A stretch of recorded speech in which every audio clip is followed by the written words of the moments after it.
మీరు ప్రొఫైల్ చూస్తున్నప్పుడు ఒక దగ్గర నేను స్ట్రక్ అయిపోయాను. ఫస్ట్ ప్యూర్ బీటెక్ బ్యాక్గ్రౌండ్ నుంచి వచ్చారు. ఎకానమీ అనేది చాలా టఫ్. మీరు కూడా అదే బ్యాక్గ్రౌండ్ నుంచి వచ్చారు కదా సార్, కానీ మంచి ఫ్యాకల్టీగా ఉన్నారు. మళ్ళీ ఇక్కడ దీన్ని మీరు ఎలా ఓవర్కమ్ చేస్తారు? అసలు మీకు అనిపించలేదా టఫ్ అని? ఇంట్రెస్టింగ్ ఫ్యాక్ట్ ఏంటంటే ఎకానమీ కొంచెం బ్యాక్గ్రౌండ్ నుంచి వచ్చిన వాళ్ళకు కూడా is the most irritating question అనమాట. నాకు ఈ క్వశ్చనే నచ్చదు బేసిక్గా. హ్యాపీగా ఐటీ సైడ్ వెళ్ళిపోవచ్చు కదా సార్, ఇటు ఎందుకు వచ్చారు? ఐటీలోనే ఉన్నాము సార్. ఎలా డీల్ చేస్తారు సార్ స్టూడెంట్స్ని? నేను ఎలా డీల్ చేస్తాను నా స్టూడెంట్స్ని అడిగితే ఇంకా బెటర్గా చెప్తారు. పిల్లలు ఇచ్చే ఫీడ్బ్యాక్ ఎట్లాంటిదంటే, సార్ మీ గురించి మేము డిస్కస్ చేసాము and I'm not directly student అంటాడు ప్లాన్ వచ్చి. ఇటు సైడ్ చూస్తేనేమో చాలా పెద్ద సిలబస్ సార్. ఈ సిలబస్ ఇంత చదువు ఎలా రిఫ్లెక్ట్ అవుతుంది సార్? ఎలా ఉపయోగపడుతుంది? మనీ ఎలా జనరేట్ అవుతుంది మార్కెట్లో? ఓకే, బ్యాంక్స్ ఫంక్షనాలిటీ ఏంటి? ఓకే, గవర్నమెంట్ ఫంక్షనాలిటీ ఏంటి? What is expecting is expecting you to know everything.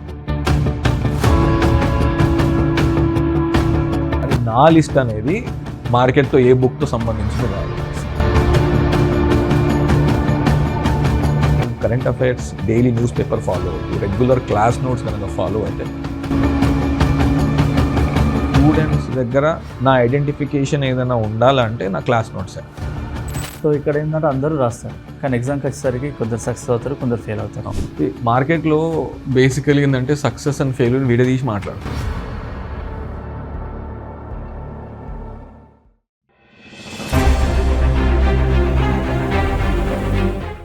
Hello, ఎలా ఉన్నారు?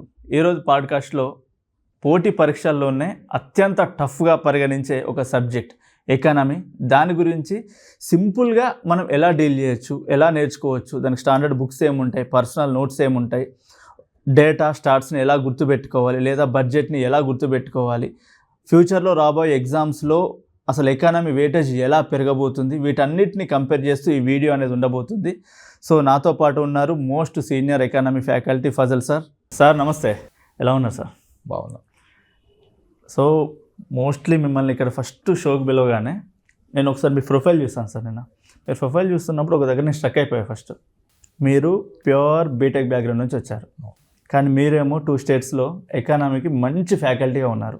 చాలామంది స్టూడెంట్స్ కూడా మీ పేరు రిఫర్ చేస్తూ ఉంటారు.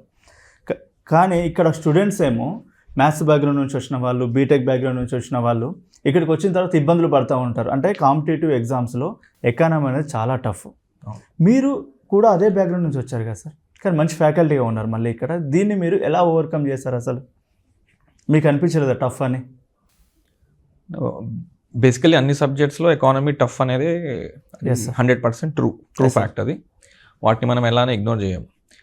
అండ్ అందరు ఒక ఫీల్డ్ నుంచి వచ్చి ఎకానమీ చదువుకునే వాళ్ళు ఉండరు సార్.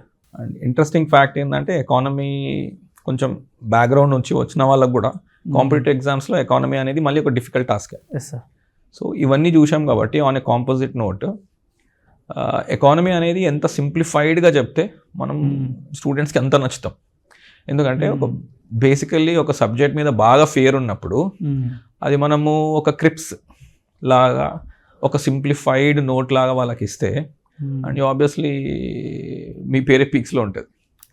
అండ్ చిన్న చిన్న ట్రిక్స్ అంటే వీటిని ఎలా సింప్లిఫై చేయాలి, ఎలా క్యాలిక్యులేట్ చేయాలి, అండ్ ఈ టాపిక్ ఎందుకు వచ్చింది అసలు మార్కెట్లో, ఇది ఎందుకు కరెంట్ అఫైర్స్లో ఉంది, అండ్ స్ట్రాంగ్ ఒక ఫౌండేషన్ ఇచ్చే ముందు వాళ్ళ బేసిక్స్ కొంచెం మనం గట్టిగా చేస్తే అండ్ బేసిక్స్లోనే వాళ్ళకు ద ఫ్యాకల్టీ ఇంపార్టెన్స్ కూడా మిగతా కంపేర్ చేస్తే ఈజ్ ద బెస్ట్ అని చెప్పి మీకు డెఫినెట్గా ఆ ఐడెంటిఫికేషన్ వస్తుంది.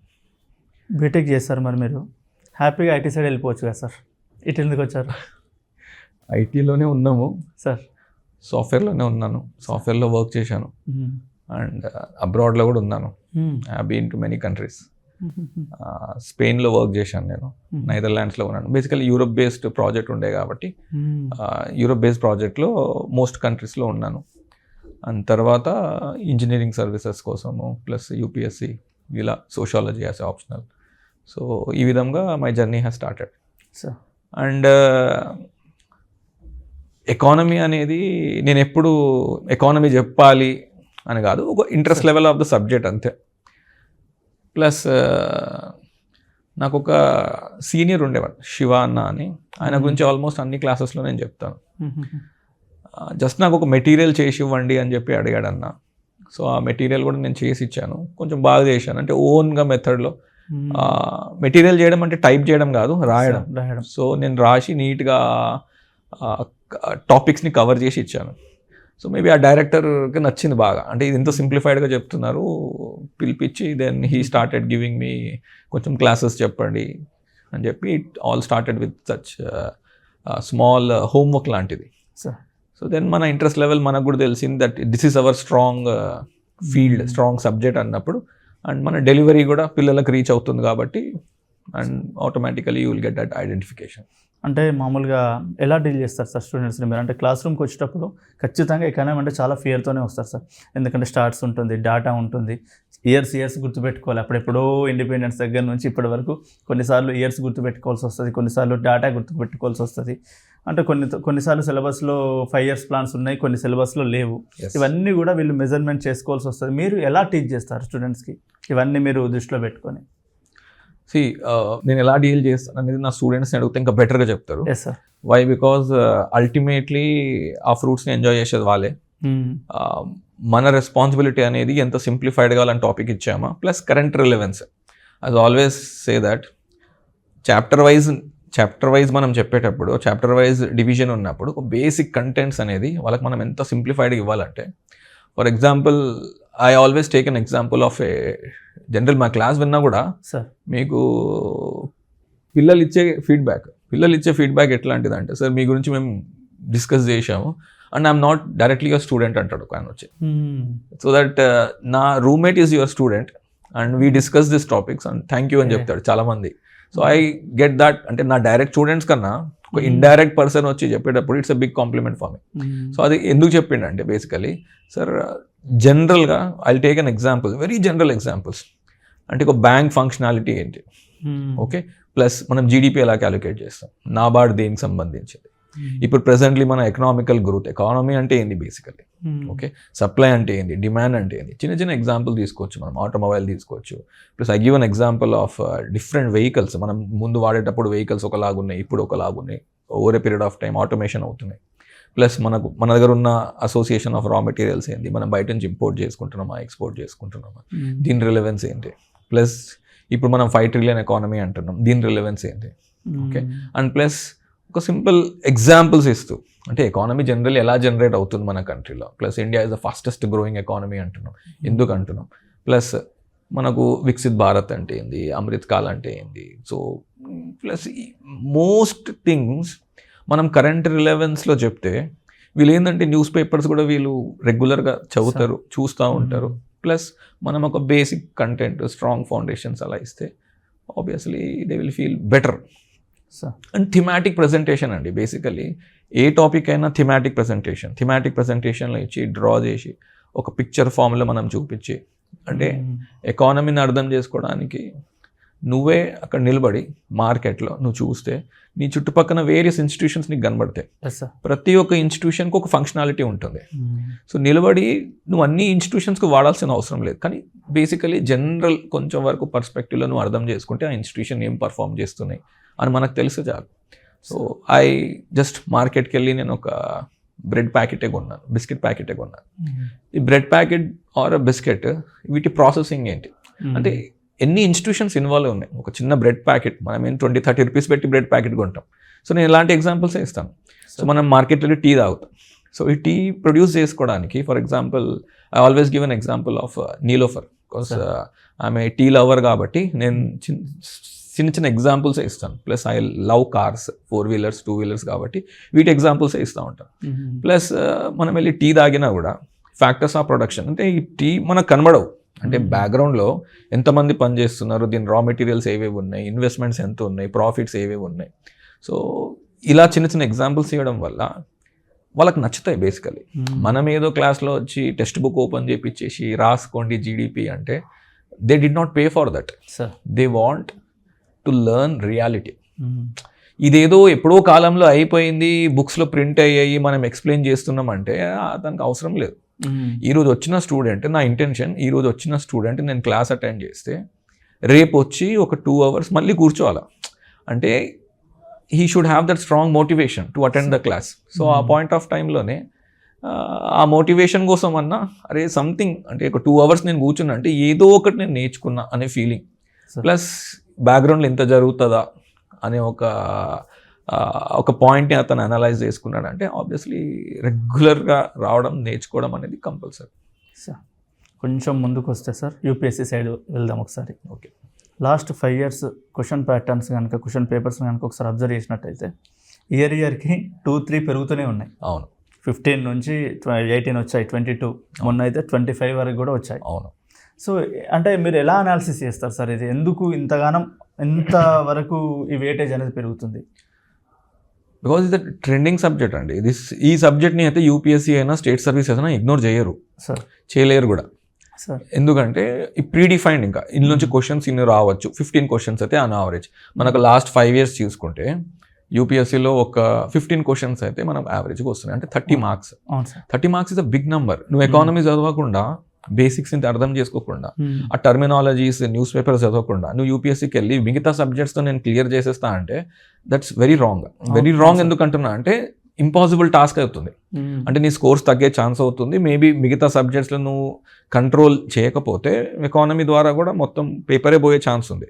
సో అందుకే ఎకానమీ అతను 15 to 20 questions అడిగినా అన్నీ ఏం హై లెవెల్ క్వశ్చన్స్ అడగడు. ఒక 5 questions అనేది కంపల్సరీ బేసిక్ క్వశ్చన్స్ ఉంటాయి. ఆ బేసిక్ క్వశ్చన్స్ అనేది స్టాక్స్ పైన ఉండొచ్చు, క్యాపిటల్ మార్కెట్ ఉండొచ్చు, అండ్ మోస్ట్ ఇంపార్టెంట్ అనేది అగ్రికల్చర్ టాపిక్. యూపీఎస్సీ ప్రిపేర్ అయ్యే క్యాండిడేట్స్కి అగ్రికల్చర్ అనేది it has to be heart. Agriculture, stock market, okay, banking, ఇవైతే యూపీఎస్సీ ఫేవరెట్ క్వశ్చన్స్. ఖచ్చితంగా ఇందులోంచి అయితే మీకు క్వశ్చన్స్ వస్తాయి. ఇవన్నీ కలిపితే మినిమం 5 questions వస్తాయి. సో కొన్ని టాపిక్స్ ఏవి ఉంటాయో యూపీఎస్సీ కూడా ఇగ్నోర్ చేయలేదు. సో 100% ఆ క్వశ్చన్స్ అడుగుతాడు కాబట్టి. And overall period of time మన ఎకనామికల్ పర్స్పెక్టివ్లో బయట మార్కెట్లో ఎకనామిక్ పర్స్పెక్టివ్ కరెంట్ రిలవెన్స్ ఎక్కువ ఉంటుంది కాబట్టి ఆ వెయిటేజ్ అనేది డెఫినెట్గా ఎక్కువ ఉంటుంది.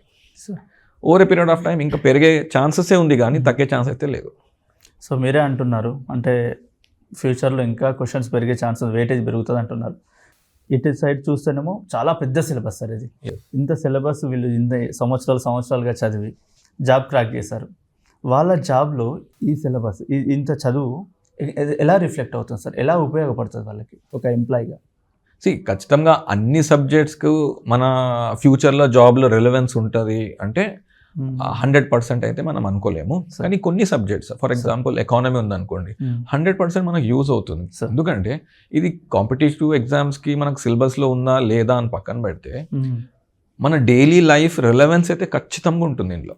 వై? బికాస్ మనీ ఎలా జనరేట్ అవుతుంది మార్కెట్లో, ఓకే, బ్యాంక్స్ ఫంక్షనాలిటీ ఏంటి, ఓకే, గవర్నమెంట్ ఫంక్షనాలిటీ ఏంటి, ఆల్ రైట్, ఏదన్నా ఆర్బీఐ ఏదన్నా మనకి ఇనిషియేటివ్ తీసుకుంది, ఓకే, మనం ఏదైనా ఎక్స్పోర్ట్ ఇంపోర్ట్ బిజినెస్ చేస్తున్నాం, ట్రేడ్ జరుగుతుంది, లేదా government has come with some construction of highways అనుకోండి, ఓకే, సో ఏదో రైతులు ఆత్మహత్యలు చేసుకుంటున్నారు అనుకోండి. సో ఇవి జనరల్ పర్స్పెక్టివ్లో డైలీ ఎక్కడో ఒక చోట మనం వినేవే. అంటే కాంపిటేటివ్ ఎగ్జామ్లో మనం చదివి ఓకే అవి మనకు కంపల్సరీ క్యారీ అవుతాయా కాదా అని పక్కన పెడితే కొన్ని అయితే మనతో ట్రావెల్ అవుతాయి, ఇష్యూస్ అనేవి లేదా కరెంట్ రిలవెన్స్ అనేవి, we will travel along with them, అంటే ప్యారలల్గా మనతో మూవ్ అవుతాయి. ప్యారలల్తో మూవ్ అయితే అని పక్క అయితే మనీ అయితే ఉంటుంది. Because money plays a very very important role. కాబట్టి మనీ బేసికలీ నువ్వు ఎలా జనరేట్ చేస్తున్నావు అనేది కూడా నీకు కొంతవరకు నాలెడ్జ్ ఉండాలి, నీ ఎక్స్పెండిచర్స్ కూడా ఉండాలి. ఒక సింపుల్ ఫ్యాక్ట్గా ఈ జాబ్లో మనకి ఎలా యూస్ అవుతుంది అనేది మీరు క్వశ్చన్ అడిగారు కాబట్టి బేసికలీ నువ్వు ఒక ఇన్స్టిట్యూషన్స్లో వెళ్తున్నావు అంటే గవర్నమెంట్ ఇన్స్టిట్యూషన్స్లో you are going to become a part. So government ఎలా పనిచేస్తుంది అనేది కూడా, గవర్నమెంట్ మనీ ఎలా జనరేట్ చేస్తుంది అనేది కూడా, గవర్నమెంట్ ఎక్స్పోర్ట్ ఇంపోర్ట్ ఎలా చేస్తుంది అనేది కూడా, అది కూడా నీకు బేసిక్ తెలవాలి కదా. So that is the reason economy definitely plays a very important role.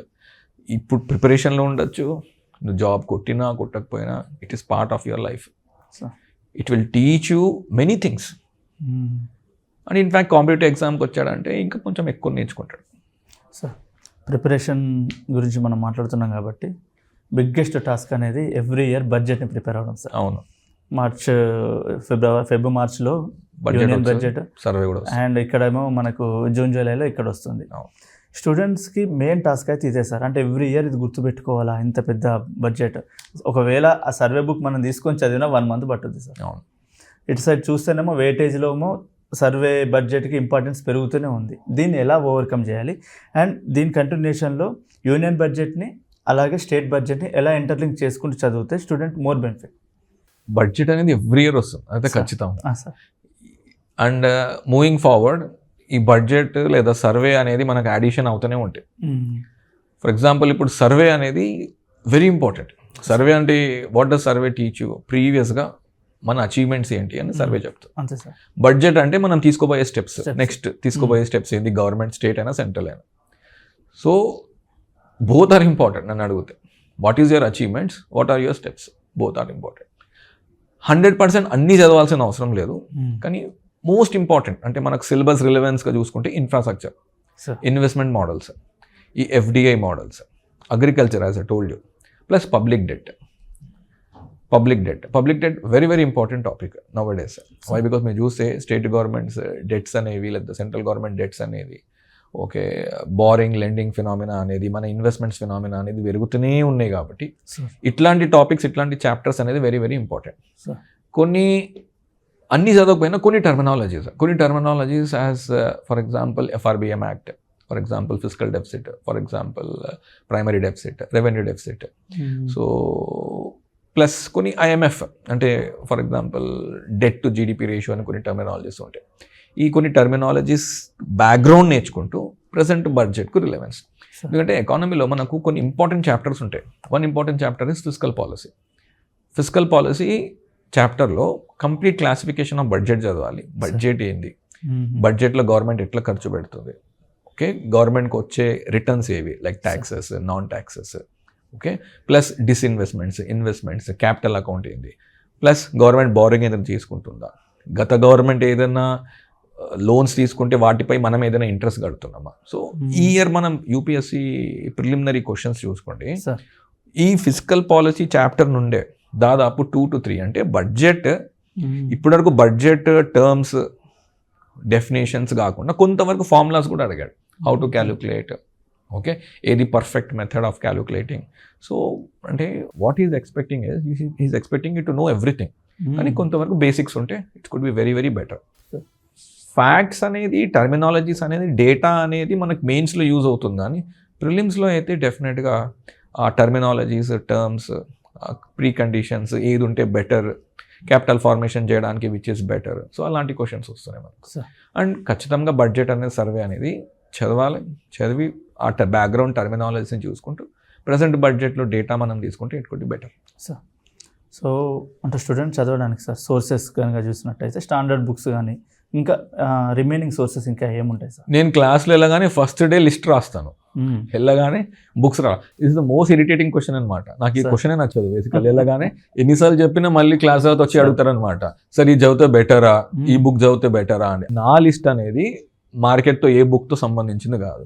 I will only suggest them to read NCERTs మాత్రమే చదువు అని చెప్తాను.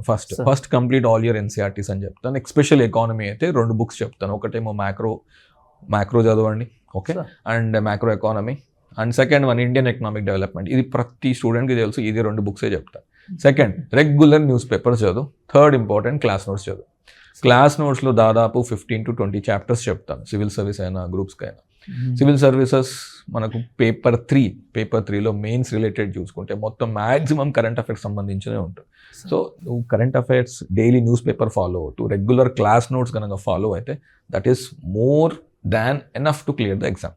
అండ్ రెగ్యులర్గా క్లాస్ నోట్స్ సపోర్ట్తో బడ్జెట్ సర్వేని ప్రిపేర్ అవ్వడం it's very very good for the student. అంతేగాని బయట నుంచి మార్కెట్ నుంచి బుక్స్ తెచ్చుకొని బయట మార్కెట్ నుంచి మళ్ళీ ఆ ఎక్స్ట్రా కంటెంట్ని యాడ్ చేసుకొని అది వస్తుందా రాదా అని తెలియక మోర్ కంటెంట్ని యాడ్ చేసుకుంటే వెళ్తూ మళ్ళీ కన్ఫ్యూజ్ అవ్వడం మనం అనేది నాట్ సజెస్టబుల్. మీ నోట్స్ స్టూడెంట్స్కి ఎలా యూజ్ అవుతుంది? వెరీ ఇంపార్టెంట్ అని చెప్పాను. నోట్స్ పై నేను చాలా హార్డ్ వర్క్ చేస్తాను. క్లాస్ నోట్స్ అనేది నేను ఏ సబ్జెక్ట్ చెప్పినా క్లాస్ నోట్స్ అనేది డెఫినెట్గా స్టూడెంట్స్ దగ్గర నా ఐడెంటిఫికేషన్ ఏదైనా ఉండాలంటే నా క్లాస్ నోట్సే. నేను ఏ రోజు స్లైడ్స్ పెట్టి చెప్పలేదు ఇప్పటివరకు. అంటే ఏ రోజు హ్యాండ్ నోట్స్ ఇచ్చి లేకపోతే ప్రింటెడ్ ఇచ్చి నేను చెప్పలేదు. ఏదో కొన్ని టాపిక్స్కి ఇచ్చి ఉంటాను. But most of the time నేనైతే క్లాస్ నోట్సే డిక్టేట్ చేస్తాను, ఒక టాపిక్ ఎక్స్ప్లెయిన్ చేసి క్లాస్ నోట్స్ ఇస్తాను. Why? Because I have work very hard on the class notes. ఆ క్లాస్ నోట్సే మన ఐడెంటిఫికేషన్, ప్లస్ ఆ క్లాస్ నోట్సే నువ్వు 10 to 15 టైమ్స్ రివైజ్ చేయని చెప్తాను స్టూడెంట్కి. Why? Because I teach everything in the class notes. Economic క్లాసెస్లో బేసిక్స్ నుంచి ఫౌండేషన్ కడుతూ దాదాపు ఒక 15 to 20 చాప్టర్స్ చెప్పాలంటే ఒక 3 months ఈజీగా పడుతుంది నాకు. సో 3 months నాతో ట్రావెల్ అవుతున్నప్పుడు నువ్వు కంప్లీట్ ఎకానమీ నేర్చుకొని వెళ్తున్నావు. ప్లస్ నెక్స్ట్ ఇయర్ వచ్చే వరకు బడ్జెట్ సర్వే మారిపోయినా కూడా టర్మినాలజీస్ అవే కాబట్టి స్టూడెంట్కి ఫౌండేషన్ ఏ విధంగా ఇచ్చానంటే వాళ్ళు ఆబ్వియస్లీ బడ్జెట్ అండ్ సర్వే తీసుకొని అప్డేట్ చేసుకుంటారు, కానీ టర్మినాలజీస్ అయితే మారవు. సో క్లాస్ నోట్స్, అందుకే నేను ఏ టెక్స్ట్ బుక్స్ నేను చెప్పను ఎక్సెప్ట్ ఎన్సీఆర్టీ. క్లాస్ నోట్స్ మాత్రమే చదువు, ఎందుకంటే I'm very confident on my class notes. And class notes అనేది ప్రతి టాపిక్ సింప్లిఫైడ్గా చెప్పి థిమాటిక్ వేలో ప్రెజెంట్ చేసి and I will give the class notes to the students. Sir class notes గురించి మాట్లాడుతున్నారు కాబట్టి అందరూ రాస్తారు సార్. క్లాస్ రూమ్లో 100 members ఉన్నారు అనుకుందాం. సో ఇక్కడ ఏంటంటే అందరూ రాస్తారు, కానీ ఎగ్జామ్కి వచ్చేసరికి కొందరు సక్సెస్ అవుతారు, కొందరు ఫెయిల్ అవుతారు. మీరు కంపారిజన్ కనుక చూసినట్టయితే అంటే వీళ్ళ ప్లస్లు మైనస్లు మీరు ఎలా క్యాలిక్యులేట్ చేస్తారు? అంటే వాళ్ళు ఎలా చూస్తారంటే ఇప్పుడు ఫెయిల్ అయిన వాళ్ళు నెక్స్ట్ సక్సెస్ అవ్వచ్చు, ఎక్కడ ఫెయిల్ అయ్యాడు, సక్సెస్ అయిన వాళ్ళు ఏది ఎక్కువగా చదివారు లేకపోతే ఏది ఎక్కువగా ఫాలో అయ్యారు అన్నది మీరు బేరీజ్ వేసి స్టూడెంట్స్ని మళ్ళీ నెక్స్ట్ ఎలా టీచ్ చేస్తారు మీరు? మార్కెట్లో బేసికలీ ఏంటంటే సక్సెస్ అండ్ ఫెయిల్యూర్ విడదీసి మాట్లాడతారు. ఓకే, కానీ హార్డ్ వర్క్ని ఎవరు రెండిట్లో కామన్ కాంపోనెంట్ అంటే హార్డ్ వర్క్ అని ఎవరు చూడడు.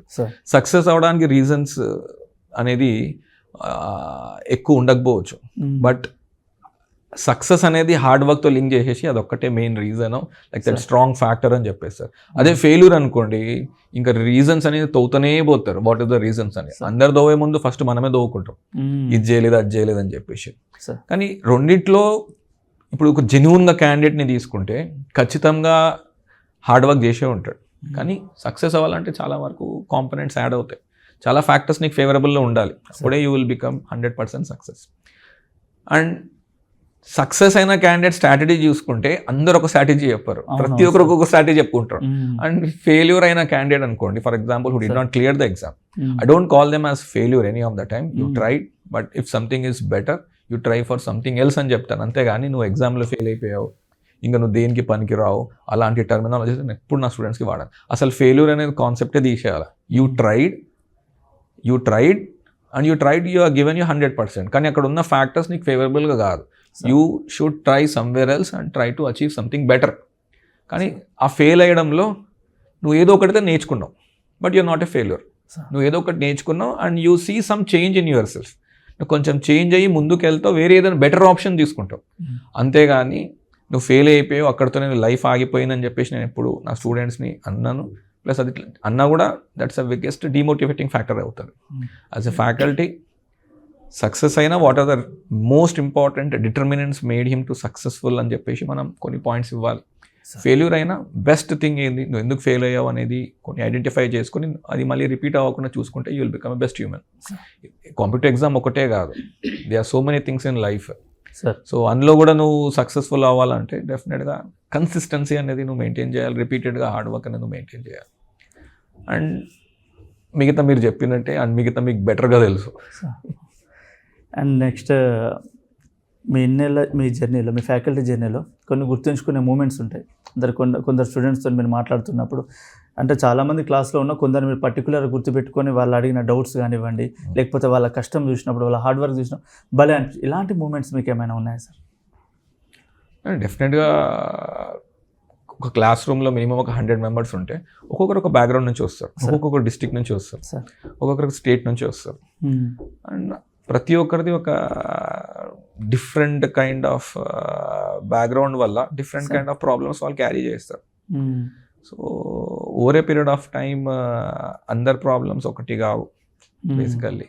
అండ్ కొన్ని క్యారీ ఫార్వర్డ్ మూమెంట్ అన్నప్పుడు తెలుగు మీడియం స్టూడెంట్స్ ఉండి sir okay, and UPSC prepare అవ్వాలని చెప్పి తపన, ఓకే, ప్లస్ మెటీరియల్ దొరకక బయట మార్కెట్లో యూపీఎస్సి క్యాండిడేట్స్కి, ప్లస్ ఆ ట్రాన్స్లేషన్ ఇబ్బంది పడుతూ, ఓకే, అండ్ ఆ ట్రాన్స్లేషన్ కోసము మన దగ్గరకు వచ్చి ఈ వర్డ్కి మీరు ఏమైనా ఎక్స్ప్లెయిన్ చేయగలుగుతారా అన్నట్టు.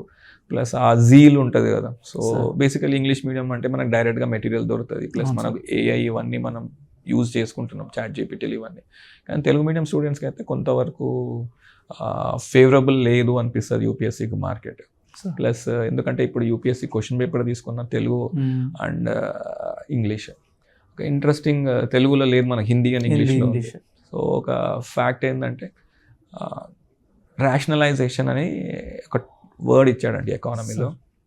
సో అది న్యూ టర్మ్ ఏం కాదు, అది యాక్చువల్లీ నేను క్లాస్లో కూడా రాపించాను. Student, Telugu medium student question అర్థం చేసుకున్నాడు ఎక్సెప్ట్ ద టర్మ్ రేషనలైజేషన్. ఇటు సైడ్ చూస్తే హిందీలో ఉంది, హిందీ అయితే చదవలేడు, కానీ ఇక్కడైతే రేషనలైజేషన్ సార్ నాకు ఇది అర్థం కాలేదు అని చెప్పి సీసాట్ అనేది మ్యాథ్స్ అనేది క్లియర్ చేశాడు, కానీ కొన్ని టర్మినాలజీస్ వల్ల ఆగిపోతారు. సో లాట్ ఆఫ్ స్టూడెంట్స్ అలాంటి వాళ్ళు ముందుకు వచ్చి చెప్తారు మనకు, సార్ ఇట్లా మనం అర్థం చేసుకోలేదు, దీనివల్ల నాకు లాస్ అయింది, నాదేనా ఇంగ్లీష్ లో ఉందా, దీనికి ఎలా ఇంప్రూవ్ చేసుకోవాలా. సో అలాంటి కొన్ని మనకు డెఫినెట్గా క్యారీ చేసినప్పుడు సో ఇట్లాంటి వాళ్ళకి మనం ఎలా బెనిఫిట్ అవ్వాలి. సో ఈ ట్రాన్స్లేట్ చేసుకొని చదివి కష్టపడి ఏదో ఒక షుడ్ క్లియర్ అనేవాళ్ళు చాలామంది ఉన్నారు మార్కెట్లో. సో అలాంటి వాళ్ళకు మనం ఎంత సింప్లిఫైడ్గా చేసి నోట్స్ ఇవ్వడమో, బెనిఫిట్ చేయడమో, సో 100% వాళ్ళ ప్రిపరేషన్లో అయితే యూస్ అవుతుంది. మీరు స్టూడెంట్స్గా ఉండి సక్సెస్ అయిన స్టూడెంట్స్ మీరు బయటకు వెళ్ళినప్పుడే గవర్నమెంట్ ఇన్స్టిట్యూషన్స్కు, ఫర్ ఎగ్జాంపుల్ సెక్రటేరియట్కి వెళ్ళినా అనుకోండి, వాళ్ళని మీరు చూసినప్పుడు మీకు ఏమనిపిస్తుంది సార్ మామూలుగా? డెఫినెట్గా హ్యాపీ అనిపిస్తుంది. ప్లస్ ఖచ్చితంగా ఏ ఫ్యాకల్టీ అయినా కూడా some student come and meet that sir I prepared your notes, prepare అయ్యాము, చదివాము, and we travel with you, we admire you అన్నప్పుడు డెఫినెట్గా యూ ఫీల్ హ్యాపీ. అండ్ మీరు ఒక స్టూడెంట్ని మౌల్డ్ చేశారు, ప్లస్ అతను ప్రిపరేషన్ లైఫ్ చూశారు, ప్లస్ సక్సెస్ని చూశారు, and plus they come back and say that sir thank you అన్నప్పుడు అదొక మనకు it will also give me happiness, plus ఒక మోటివేషన్ కూడా ఇస్తుంది. ఖచ్చితంగా lot of people I should support అని చెప్పి, ప్లస్ ఇదే కంటిన్యూ చేయాలని చెప్పి. So thank you sir, thank you so much. ఇక్కడికి వచ్చి మీరు ఇంత టైం ఇచ్చి స్టూడెంట్స్కి ఇన్ని టిప్స్ మీరు ఇచ్చినందుకు thank you sir, thank you so much. Thank you for the interview.